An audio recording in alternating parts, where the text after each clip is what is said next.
मुजफ्फरनगर के फुलत गांव से ताल्लुक रखने वाले मारूफ आलिम मौलाना कलीम सिद्दीकी समेत 4 अफराद कल रात से लापता है। फुलत के मशहूर मदरसे के मुंतजिम मारूफ इस्लामी स्कॉलर मौलाना कलीम सिद्दीकी एक निजी प्रोग्राम के सिलसिले में कल रात मेरठ आए थे। रात 9 बजे मेरठ से फुलत रवाना होने के बाद से मौलाना और उनके साथ गाड़ी में मौजूद 3 साथियों का कुछ पता नहीं है। हालांकि नामालूम जराये के हवाले से हासिल हो रही जानकारी के मुताबिक मकामी लोगों ने जांच एजेंसी पर उन अफराद को उठाने का शक जाहिर किया है। वहीं मेरठ के थाना लिसाड़ी गेट में मौलाना की गुमशुदगी की तहरीर देने के बाद पुलिस जांच की बात कर रही है। ताहम पुलिस के आला अफसरान इस मामले में साफ तौर पर अभी भी कहने से कासिर हैं। मौलाना सिद्दीकी जो मौलाना कलीम सिद्दीकी साहब यहाँ खाने पे मौलाना सारिक साहब के हुमायूं नगर आए हुए थे। यहाँ से लगभग 9 बजे वो चले हैं, लेकिन रास्ते में कहीं गुम हो गए। उनसे कोई संपर्क नहीं हो पा रहा, ना फ़ोन से संपर्क हो पा रहा है, ना शहर में जानकारी करने के बाद ये पता चल पा रहा है कि वो है कहाँ, किनके यहाँ है, कैसे हैं। तो उनके जो साथी थे उनसे भी कोई संपर्क नहीं हो पा रहा। इसीलिए हम सब यहाँ लोग आए थे कि उनकी गुमशुदगी करने के लिए, उनके बारे में जानकारी लेने के लिए, आखिर वो है कहाँ, कि कहीं किसी बदमाशों ने उन्हें उठा लिया है या कहीं के साथ अनहोनी ना हो गई हो। इसलिए हम सब लोग आए थे। हमने यहाँ प्रार्थना पत्र दिया है और उसमें पुलिस ने हमें आश्वासन दिया है कि हम कार्रवाई कर रहे हैं, तलाश कर रहे हैं। मौलाना कलीम सिद्दीकी साहब यहाँ पर दावत पर आए हुए थे और दावत में से जाने के बाद 4 लोग एक ब्रेजा गाड़ी में सवार हैं। लगभग जब 9 बजे के आसपास उनका फ़ोन ट्राई किया गया तो 4 नंबर बंद है। उसकी सूचना सभी जिम्मेदारों को मिली तो हम सब लोग थाने पर आए हैं। उच्च अधिकारियों को इसकी जानकारी दे दी गई है और मौलाना शारिक साहब की ओर से तहरीर लिख के दे दी गई है और हमें पुलिस प्रशासन पे पूरा एतमाद है कि जल्द से जल्द मौलाना कलीम सिद्दीकी साहब को सेक्रेटरी बरामद कर देंगे। आम आदमी पार्टी के रुकने असेंबली अमानतुल्लाह खान ने मौलाना कलीम सिद्दीकी के अचानक गायब होने पर सवाल उठाए हैं। अमानतुल्लाह खान ने ट्वीट करते हुए योगी हुकूमत को तनकीद का निशाना बनाया है। अमानतुल्लाह खान के मुताबिक यूपी में असेंबली इंतखाबात से कब्ल योगी हुकूमत अक़लियतों को निशाना बना रही है। हमारे नुमाइंदे तंजीर अंसार इस वक्त हमारे साथ जुड़ चुके हैं। तंजीर, ये बताए कि अचानक गायब होने पर कई सवालात उठाए जा रहे हैं। अमानतुल्लाह खान ने भी इस हवाले से ट्वीट किया है। जी बिल्कुल मौजूदा, देखिए जिस तरह से ये मामला हुआ है कि मेरठ पुलिस को भी इसकी खबर नहीं थी और अब जो है नामालूम जराये के हवाले से जो लोग शक जाहिर कर रहे हैं वो ये कि एजेंसी ने किसी इनको उठाया है और किस मामले में पूछताछ कर रही है ये अभी ना तो मकामी पुलिस अफसरान इस मामले में कुछ कहने को तैयार हैं और ना किसी तरह की कोई ऐसी जानकारी जो है वो सोर्सेस से, ऑफिशियली सोर्स से किसी से मिली है। लेकिन जो कल का मामला हुआ है कि मौलाना मदरसे से ही यहाँ पर आए थे मेरठ और यहाँ पर एक निजी प्रोग्राम में उन्होंने शिरकत की और उसके बाद खाना खाकर जब वो वापस निकले हैं तो 9 बजे के बाद से उनकी लोकेशन नहीं मिली है। ये कहा जा रहा है, जो जराये के हवाले से हम तक खबर पहुंच रही है वो ये कि मेरठ से जैसे ही ये फुलत की तरफ रवाना हुए हैं तो बीच में ही कहीं पर इनको जो है वो इंटरसेप्ट करके और डिटेन किया गया है एजेंसी ने पूछताछ के लिए। लेकिन अभी ये ऑफिशियली किसी तरह की कोई जानकारी ऐसी नहीं है। ये नामालूम जराये के हवाले से खबरें हैं। लोगों ने शक जाहिर किया है कि मौलाना को जो है डिटेन किया गया है और इस मामले में लिसाड़ी गेट थाने में एक तहरीर दी गई है, जिसके बाद से पुलिस अफसरान जो हैं सर्विलांस टीम इनकी जानकारी के लिए लगी है। लेकिन अभी पुलिस अफसरान इस मामले में कुछ कहने को तैयार नहीं है। जो उलमाए कराम हैं उनका यही कहना है कि मौलाना क्योंकि तबलीग के काम से जुड़े हुए हैं, एक मदरसे के मुंतजिम है, फुलत में मशहूर मदरसा है और ये मारूफ आलिम दीन है, स्कॉलर हैं, तो कुछ ऐसे मामला तो मजहबी चीज़ों से जुड़े हुए ऐसे हो सकते हैं जिनके लिए इनको जो है पूछताछ के लिए डिटेन किया गया हो। लेकिन अभी कोई भी ऑफिशियल जानकारी इस मामले में नहीं मिली है। ये लोगों का शक है, वो इस बात को जाहिर कर रहे हैं जहाँ जहाँ से उन लोगों को जानकारियां मिल रही हैं।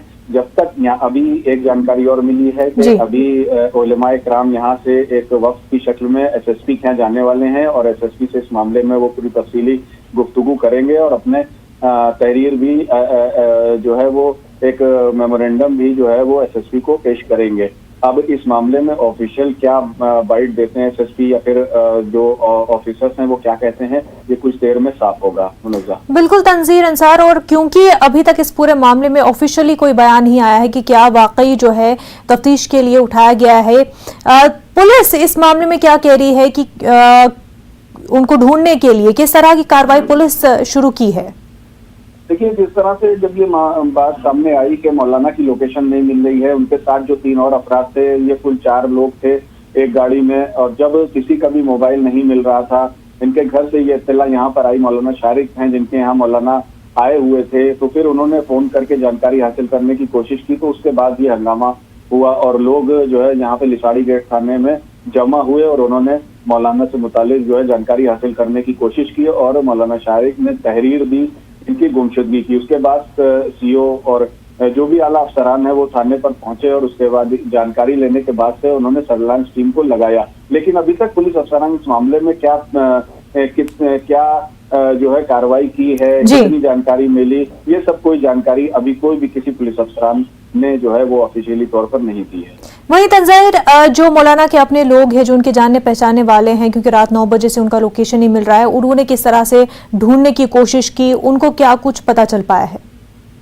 जी बिल्कुल, जब यहाँ से जानकारी मिली है कि मौलाना की लोकेशन नहीं है, तो जहाँ पे वो जो उनके मराकिज थे वहाँ पर फोन किया गया, वहाँ से बातचीत करने की कोशिश की गई, जिन लोगों से उनके मराकिज थे वहाँ जानकारी हासिल करने की कोशिश की गई, और फिर ये जानकारी सामने आई कि कहीं पे बीच में ही इंटरसेप्ट करके और उनको इस तरह से जो है डिटेन किया गया होगा, ये जानकारी सामने आई है, जो कि उनके घर वालों से ही, मतलब अभी ये चीजें पूरी तरह से क्लियर नहीं है, लेकिन जो जानकारी अनऑफिशियली हम लोगों को बात करके मिली है यहाँ के लोगों से, वो यही है कि जब उन्होंने ढूंढने की कोशिश की तो इस तरह की थोड़ी थोड़ी खबरें निकलकर सामने आई हैं। जी तंजीर अंसार, बेहद शुक्रिया आपका तमाम तफसीलात के लिए। आगे बढ़ते, मध्य प्रदेश के विदिशा जिले के सिरोंज में खिलौना बेचने वाले के जरिए फेसबुक पर गलत पोस्ट डालने के मामले को लेकर तनाजा खड़ा हो गया है। खिलौना बेचने वाले को पुलिस के जरिए गिरफ्तारी किए जाने और उस पर आर्म्स एक्ट लगाने के खिलाफ मकामी लोगों ने एसपी ऑफिस पहुंचकर मुलाकात की और खिलौना बेचने वाले के खिलाफ साजिश किए जाने का इल्जाम लगाया। खिलौना बेचने वाले की बीवी नेहा खान का कहना है कि पुलिस घर से फेसबुक पर गलत पोस्ट डालने का मामला बताकर घर से ले जाती है और बाद में आर्म्स एक्ट लगाकर उनके शौहर को जेल भेज दिया जाता है। वहीं एसपी मोनिका शुक्ला ने इस मामले में जांच करवाकर कार्रवाई किए जाने का यकीन दिलवाया है। 30 तारीख की रात को पुलिस वाले घर घुसकर उनको ले गए। हमने उनसे पूछा तो उन्होंने कहा कि फेसबुक के मामले में इनको लेके जा रहे हैं, कुछ पोस्ट गलत इनने फेसबुक पर डाली थी। फिर हमने अपने भाई को भिजवाया तो उन्होंने उनसे भी यही कहा कि फेसबुक के मामले में इनको लेकर जा रहे हैं, मतलब कुछ कमेंट्स या पोस्ट वगैरह गलत इन्हें कर दी। फिर हमने कुछ आर्म एक्ट लगाकर उन्हें जेल भेज दिए। हमें सिर्फ इस बात को जवाब चाहिए कि मतलब जब फेसबुक वाला मीटर था तो फिर ये ना इन्हें आर्म एक्ट क्यों लगाया? कोई हथियार भी पकड़े गए थे क्या? नहीं, कोई हथियार नहीं पकड़ के गए। घर से भी वो यही केवल लेकर गए थे कि हम सिर्फ फेसबुक के मामले में लेकर जा रहे हैं, कुछ कार्रवाई के बाद उनको छोड़ देंगे। इनके लोगों के द्वारा एक आवेदन दिया गया है कि किसी व्यक्ति पर गलत कार्रवाई हुई तो इसकी जांच हम किसी बाहर के एसडीओपी से कराएंगे और जो सही होगा वो कार्रवाई करेंगे। अच्छा, इसमें बाहर के एसडीओपी से कराएंगे क्योंकि लोगों में डर भय बैठा हुआ है सिरोंज में। नहीं, लोगों को कोई डरने की और भय करने की जरूरत नहीं है, निष्पक्ष कार्रवाई की जाए। भोपाल से हमारे नुमाइंदे मेहताब आलम हमारे साथ जुड़ चुके हैं। सिरोंज का पूरा मामला है। मेहताब आलम, क्या ये पूरा वाकया है और किस वजह से खिलौना बेचने वाले के खिलाफ आर्म एक्ट के तहत मुकदमा दर्ज किया गया है? मुनज़्ज़ा ये मामला जो है 12 तारीख का है, 12 सितंबर का, और वहाँ पर मामला ये हुआ कि खिलौना बेचने वाले ने फेसबुक पर जो है मुतनाज़ा पोस्ट डाली थी और उसके मामले को लेकर वहाँ पर जो है लोगों ने शिकायत की तो उसकी गिरफ्तारी की गई। लेकिन गिरफ्तारी के बाद जो उसके खिलाफ जो जेल भेजा गया तो उस पर आर्म्स एक्ट लगा दिया गया।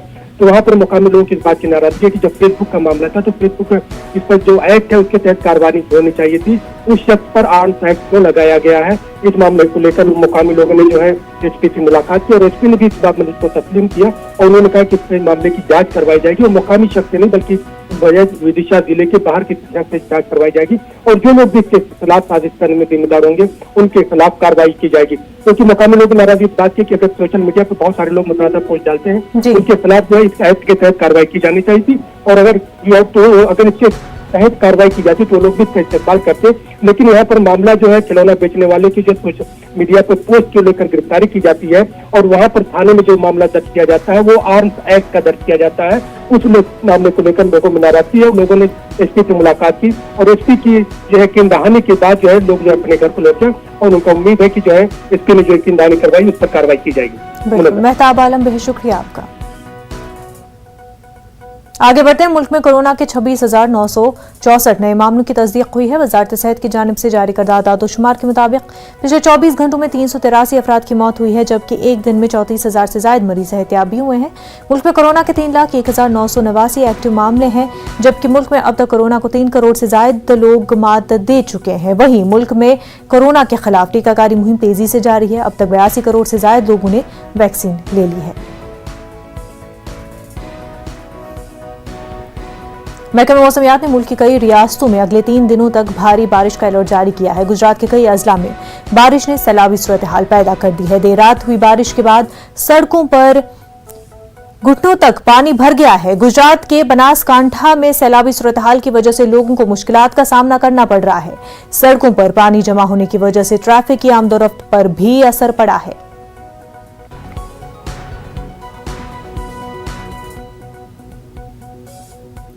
16 सितंबर को गुजरात के कच्छ में मंद्रा एयरपोर्ट से 3,000 किलोग्राम हेरोइन जब्त की गई है, जिसकी बैन अवी बाजार में कीमत 21,000 करोड़ रुपए है।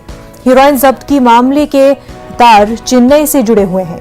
यहां से गिरफ्तार एक जोड़े को 10 दिन के तहवील में दिया गया है। बताया जाता है कि हेरोइन के पार्सल पर आंध्र प्रदेश के विजयवाड़ा का पता था, जिसके बाद विजयवाड़ा पुलिस ने तफ्तीश की और एक प्रेस नोट जारी किया, जिसमें यह बात सामने आई कि एपी के सत्यनारायणापुरम की खातून गोविंद राजू दुर्गा पूर्णा वैशाली ने जीएसटी के लिए यह पता रजिस्टर कराया था। चूंकि गोविंद राजू दुर्गा पूर्णा वैशाली की शादी चेन्नई में किसी सुधाकर नामी शख्स से हो चुकी है, तो वो अब चेन्नई की रिहायशी हैं।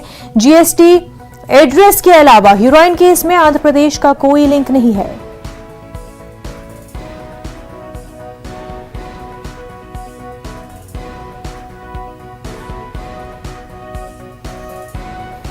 ब्रेक के बाद आपका खैर मकदम है। वजीर आजम नरेंद्र मोदी आज क्वाड समिट में शिरकत के लिए अमेरिका रवाना होंगे और 26 सितंबर को हिंदुस्तान वापस आएंगे। उनके हमरा वजीर खारजा, कौमी सलामती के मुशीर अजीज डोभाल समेत एक आला सतही वफ्द भी होगा। सेक्रेटरी खारजा के मुताबिक पीएम मोदी के दौरे में अमेरिकी सदर जो बाइडेन के साथ मुलाकात, क्वाड लीडरों के साथ मीटिंग और UNGA में शिरकत का प्रोग्राम है।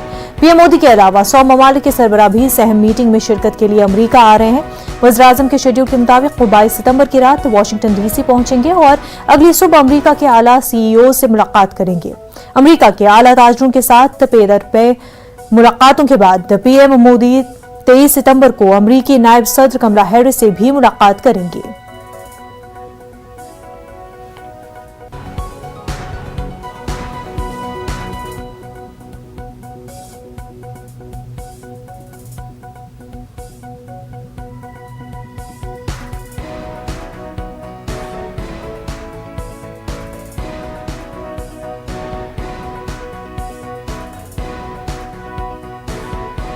जो बाइडेन के साथ प्रधानमंत्री नरेंद्र मोदी की ये पहली द्विपक्षीय वार्ता होगी, तो इसमें बहुत सारे अहम मुद्दे भारत की तरफ से उठाए जाएंगे, चाहे वो अफगानिस्तान का मुद्दा हो और भारत का जो एक इस वक्त जो सबसे अहम मुद्दा अफगानिस्तान से जुड़ा हुआ है वो है आतंकवाद। क्या आतंकवाद को वहां बढ़ावा मिलेगा तालिबान के अंडर, और इस पर पाकिस्तान का क्या रवैया रहेगा? क्या अमेरिका पाकिस्तान पर प्रेशर डाल सकता है कि आतंकवाद को पाकिस्तान बढ़ावा ना दे अफगानिस्तान में, अब जबकि तालिबान सरकार वहां पर आ गई है जो कि पाकिस्तान की बहुत खास है। तो ये एक अहम मुद्दा रहेगा। दूसरा मुद्दा भारत और अमेरिका के बीच ट्रेड का भी मुद्दा है। इस मुद्दे को काफी वक्त से दोनों देश कोशिश कर रहे हैं कि एक ट्रेड डील हो जाए, ये नहीं हो पाई है और इस बार भी कोई बड़ी उम्मीद नहीं है, लेकिन ट्रेड के मुद्दे पर बात जरूर होगी क्योंकि ये दोनों ही देशों को बहुत एक एक किस्म से अहम मुद्दा है दोनों देशों के लिए, क्योंकि अगर बात करी जाए सिर्फ एक सेक्टर की, मैन्युफैक्चरिंग सेक्टर की, जो कि काफी देश चीन से मैन्युफैक्चर्ड गुड्स अपने देशों में लाते हैं, कोविड-19 पैंडेमिक के बाद ये एक बात साफ हो गई है कि सारी जो देश हैं और बहुत सारी कंपनीज हैं जो उनकी चाइना पर एक तरह की डिपेंडेंस है वो कम होनी है। तो क्या भारत एक विकल्प दे सकता है मैन्युफैक्चरिंग सेक्टर में? ये एक बड़ा मुद्दा उठाया जा सकता है। अमेरिका की तरफ से प्रधानमंत्री नरेंद्र मोदी कुछ बिजनेस लीडर्स से भी मिलेंगे जहां पर यह मुद्दा उठाया जा सकता है। इसके अलावा इस वक्त कोविड-19 पैंडेमिक अभी भी चल रहा है, उसके मुद्दे अगर देखे जाएं तो सबसे बड़ा है इस वक्त वैक्सीन्स, क्योंकि जो वैक्सीन्स हैं यानी कि टीके, भारत सबसे ज्यादा पूरे देश में मैन्युफैक्चर करता है, लेकिन ज्यादातर हमने देखा है कि जो अमीर देश हैं उन्होंने ज्यादा वैक्सीन्स अपनी तरफ खींच ली थी और जो गरीब देश हैं, डेवलपिंग कंट्रीज हैं, उनके अभी तक 10% लोग भी वैक्सीनेट नहीं हो पाए, यानी कि टीकाकरण नहीं हो पाया है। तो अब सबकी नजर भारत पर है कि भारत कितनी और वैक्सीन्स मैन्युफैक्चर कर सकता है, बना सकता है, ताकि इन सब देशों को भी ये वैक्सीन्स मिले। क्वाड जो एक सिक्योरिटी डायलॉग है भारत, अमेरिका, जापान और ऑस्ट्रेलिया के बीच में, इसमें भी ये वैक्सीन मैन्युफैक्चरिंग एक अहम मुद्दा रहेगा। हालांकि उसका रुख चीन की तरफ ज्यादा है और चीन को कैसे काउंटर करना है, यानी कि चीन के जो बढ़ते हुए अग्रेशन है उसको कैसे रोकना है।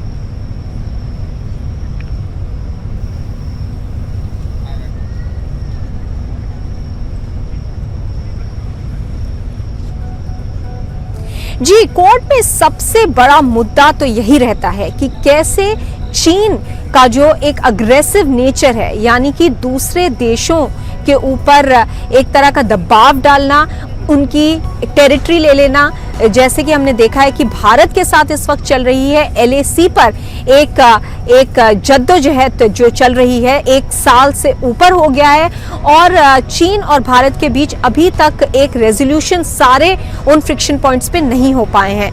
इसी तरह चीन का अगर रवैया और छोटे देशों की तरफ, आसियान के देशों की तरफ देखें तो वहां पर भी हमने देखा है कि साउथ चाइना सी में वो इन छोटे देशों को रोकता है उसकी रिसोर्सेज इस्तेमाल करने से, यानी कि फिशिंग जैसी चीजें हैं, मछली पर और मछली के व्यापार पर बहुत सारे ये देश डिपेंडेंट हैं, उनको रोकता है। वहां पर जो शिप्स चलती हैं उन पर भी एक तरह से रोक लगाने का जो चीन का एक तरीका बन गया है। इन सब को देखते हुए ये जो ग्रुपिंग आई है 4 देशों की, भारत, अमेरिका, जापान और ऑस्ट्रेलिया, ये बहुत अहम हो गई है।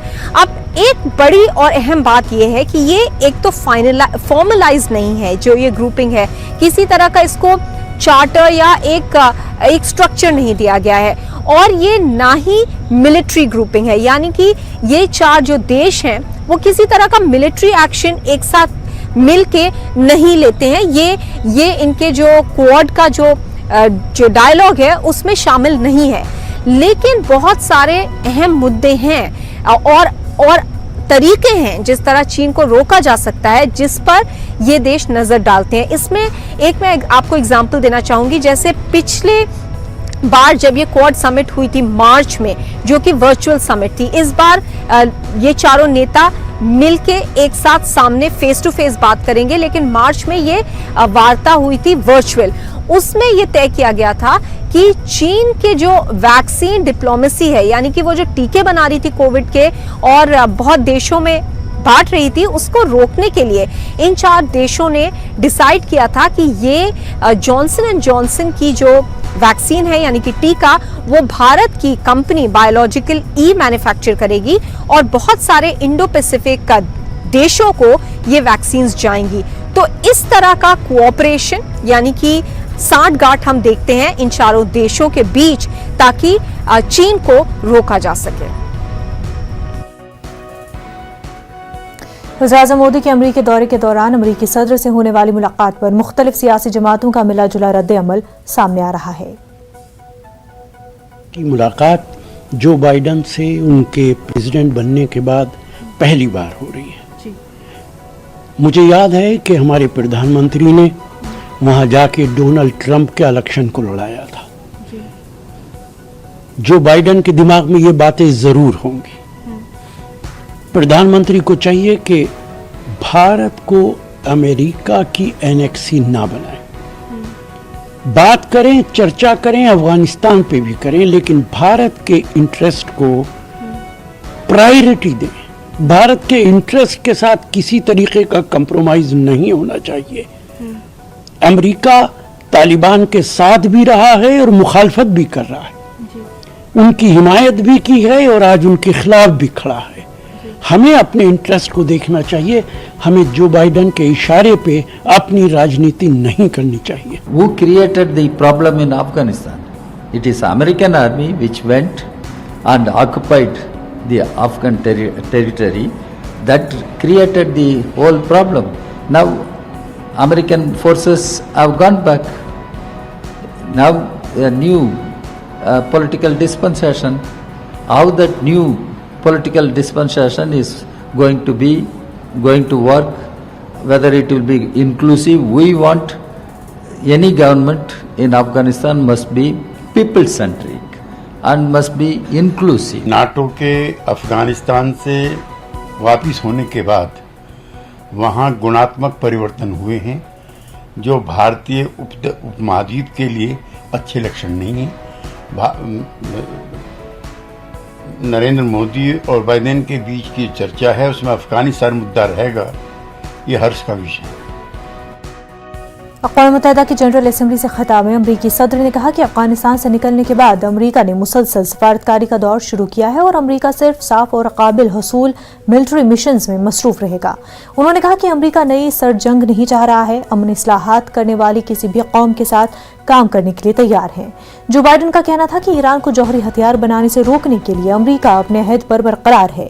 ईरान के जौहरी मुआहदे पर वापस आने पर अमरीका भी मुआहदे में वापस आ जाएगा। ईरान जौहरी मुआहदे से मुतल्लिक़ चीन, फ्रांस, रूस, बरतानिया और जर्मनी से राब्ते में है।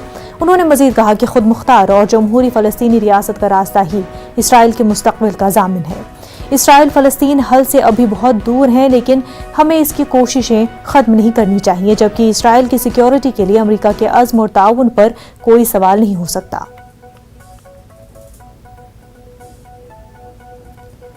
में तालिबान हुकूमत को सार्क के वज़ीर ख़ारजा के इजलास में अपना नुमाइंदा भेजने की इजाज़त दी जाए। नेपाली वज़ारत ख़ारजा ने एक रिलीज जारी करते हुए कहा कि ये इजलास तमाम रुकन ममालिक की रजामंदी में कमी के चलते मनसूख कर दिया गया है। गुज़श्ता साल कोरोना वबा की वजह से वर्चुअल सार्क वज़ीर ख़ारजा की गैर रस्मी मीटिंग हुई थी। बताया जा रहा है कि सार्क के इस इजलास में अक्सर रुकन ममालिक ने तालिबान की हुकूमत को इजलास में अफगानिस्तान की नुमाइंदगी की इजाज़त देने की पाकिस्तान की दरख्वास्त पर गौर करने से इनकार कर दिया है।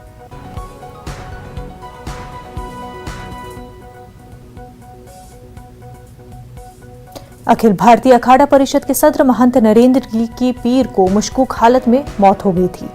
महंत नरेंद्र गिरी का पोस्टमार्टम किया गया। आज दोपहर 12 बजे उन्हें भू समाधि दी जाएगी। महंत नरेंद्र गिरी को भागंबरी मठ के बागीचे में दफन किया जाएगा। उत्तर प्रदेश हुकूमत ने इस मामले में एक SIT तश्कील दी है।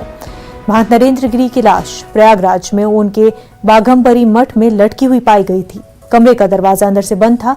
मौके से एक सुसाइड नोट भी मिला है। खुदकुशी नोट में उन्होंने आनंद गिरी, आदिया तिवारी और संदीप तिवारी को अपनी मौत का जिम्मेदार ठहराया है। इस मामले में अब तक आनंद गिरी और आदिया तिवारी को गिरफ्तार किया जा चुका है।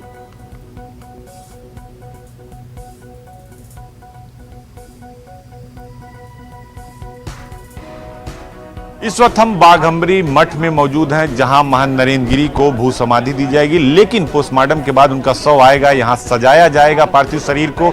उसके बाद एक रथ हम आपको दिखाते हैं। ये स्पेशल एक्सक्लूसिव तस्वीरें आप देख सकते हैं जिस रथ को सजाया जा रहा है। कई सारे लोग लगे हैं, फूलों से, अलग अलग तरह के फूलों से, सफेद फूल, गुलाबी फूल, लाल फूल, सभी फूलों से उनको सजाया जा रहा है उस रथ को। इसी रथ से महंत नरेंद्र गिरी के पार्थिव शरीर को बाकायदा संगम तट पर ले जाया जाएगा, जहां उन्हें स्नान कराया जाएगा। स्नान कराने के बाद उन्हें लेटे हनुमान मंदिर, जो इसी बाघंबरी पीठ के अंतर्गत आता है, जिस बात का जिक्र उन्होंने अपनी सुसाइड नोट में भी किया है कि इस बाघंबरी मठ और लेटे हनुमान मंदिर का उत्तराधिकारी बलबीर गिरी को बनाया जाए और उनका सहयोग अखाड़े के संत करें। और ठीक पीछे वो तस्वीरें हैं जहां पर उन्हें भू समाधि दी जाएगी। विधि विधान, रीति रिवाज, सनातन धर्म की परंपरा के हिसाब से जो भू समाधि होती है, कितना लंबा, कितना चौड़ा, कितना गहरा, उसके मुताबिक वहां पर खुदाई की गई और अभी भी ये कार्य जारी है। और लगातार जो है यहाँ पर सुरक्षा के जो मानक निर्णायक हैं उसको भी पूरे किए जा रहे हैं। संजय खत्री जो प्रयागराज के जो है डीएम है, इसके अलावा आईजी रेंज कबीर प्रताप, सभी लोग यहाँ मौजूद हैं। तो इसी रथ से उन्हें संगम तट ले जाएगा और वापस लाकर इसी जगह पर उन्हें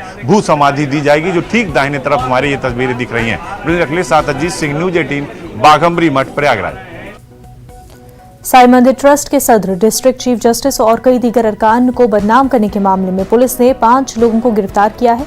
पुलिस ने कार्रवाई करते हुए शिरडी साई बाबा ट्रस्ट के इंतजामी अफसर समेत 5 लोगों को गिरफ्तार किया है, जिन पर 13 दफात के तहत मुकदमा दर्ज कर लिया गया है। वाज़ेह है, ट्रस्ट के अरकान को बदनाम करने के लिए फोटो और वीडियो वायरल किए गए थे।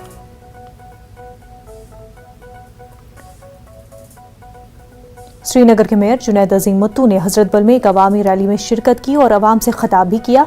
इस रोड शो में हजारों की तादाद में लोगों ने शिरकत की। जुनैद अजीम मुत्तू ने इस रैली को तारीखी करार दिया है और ट्वीट करते हुए इसे सबसे बड़ी अवामी रैली बताया है। इस दौरान जुनैद अजीम मुत्तू ने लोगों से मुलाकात की और लोगों को बेपनाह प्यार और वालहाना जज्बे पर शुक्रिया अदा किया।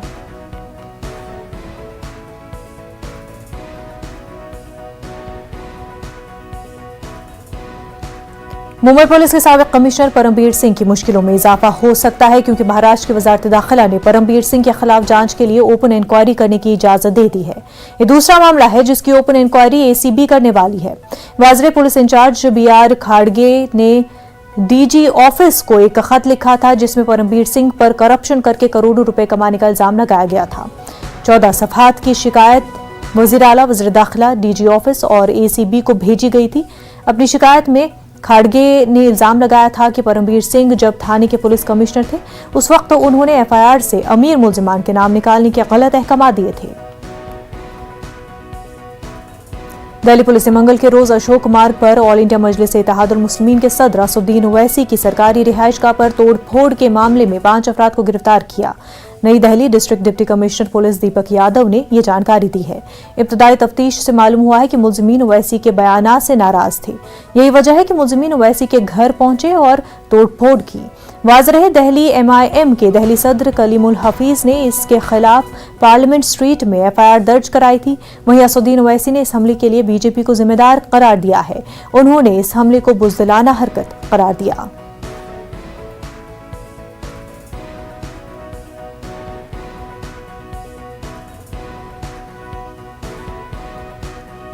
बेंगलुरु में सदाए इत्तेहाद तंजीम के सरपरस्त मुजाहिद अली बाबा ने कहा है कि कर्नाटक वक्फ बोर्ड के रुकन मौलाना शाफी सादी अवाम को गुमराह कर रहे हैं। उन्होंने कहा कि मौलाना शाफी सादी के आरएसएस और बीजेपी से अगर ताल्लुकात हैं तो अवाम के सामने इसको क्यों वजाहत नहीं करते। बीजेपी की हुकूमत में सुन्नी उलमा के जुमरे में शाफी सादी को ही क्यों वक्फ बोर्ड में नुमाइंदगी दी जाती है। मानव बड़े साहब ने केस ठोका है, उनका ब्लैक जो किया था वो गलत किया था, वो हिसाब ले लेंगे। मैं इसीलिए न्यूज़ 18 उर्दू में बोला कि मेरे ऊपर कैसा एलिगेशन लगाया वो। मैं क्या उसके ऊपर केस डाला था? मैं क्या उससे पूछा था? अरे मेरा सवाल तो बस था, अभी बार बार तू ही चुन के आ रहा ना, कर्नाटक में और कोई उलमा नहीं किया। अगर तेरा क्या इतना रिश्ता गहरा है आरएसएस से तो तुझे बार बार लेके आ रहे, तो अगर तो आरएसएस है तो बोल। ये तो पूछे थे अब उन्हें करप्ट या क्लीन, उन्हें करप्शन तो देखो भाई, पैसे के पीछे जो है उसका हिमानिश कहाँ है। अब जो दरगाह के अंदर करप्ट किया उधर करप्ट, दुनिया भर का करप्ट है ना। अब देखो कौन की रियाज कर बोल को फिर उन्हें चेयरमैन था, उनके ऊपर इतना एलिगेशन था, वो क्या करे क्या नहीं करे, केस जीता पाक कर बोल का आ गया, अब फिर उन्हें जाता। क्या ये लोगों की वजह से चौकबोर्ड है क्या भाई? सवाल तुम लोग। आपको एक बार फिर बता दें, 16 सितंबर को गुजरात के कच्छ में मंद्रा बंदरगाह से 3000 किलोग्राम हीरोइन जब्त की गई है, जिसकी बैन अक़वामी बाजार में कीमत 21,000 करोड़ रुपए है। हीरोइन जब्त की मामले के तार चेन्नई से जुड़े हुए हैं। यहां से गिरफ्तार एक जोड़े को 10 दिन की तहवील में दिया गया है। बताया जाता है कि हीरोइन के पार्सल पर आंध्र प्रदेश के विजयवाड़ा का पता था, जिसके बाद विजयवाड़ा पुलिस ने तफ्तीश की और एक प्रेस नोट जारी किया, जिसमें ये बात सामने आई है कि एपी के सत्यनारायणापुरम के खातून गोविंद राजू दुर्गापूर्णा वैशाली ने जीएसटी के लिए यह पता रजिस्टर कराया था। चूंकि गोविंद राजू दुर्गापूर्णा वैशाली की शादी चेन्नई में किसी सुधाकर नामी शख्स से हो चुकी है, तो वो अब चेन्नई की रिहायशी है। जीएसटी एड्रेस के अलावा हीरोइन केस में आंध्र प्रदेश का कोई लिंक नहीं है। वाज़ेह अभी तक इस मामले में 2 अफगान शहरियों समेत 7 अफराद को गिरफ्तार किया गया है।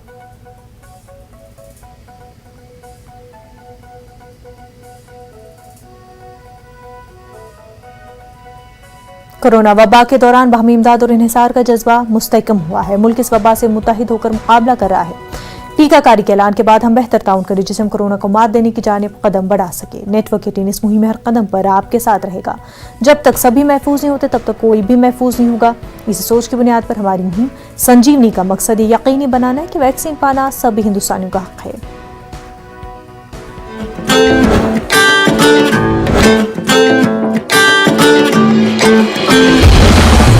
टीका लगा,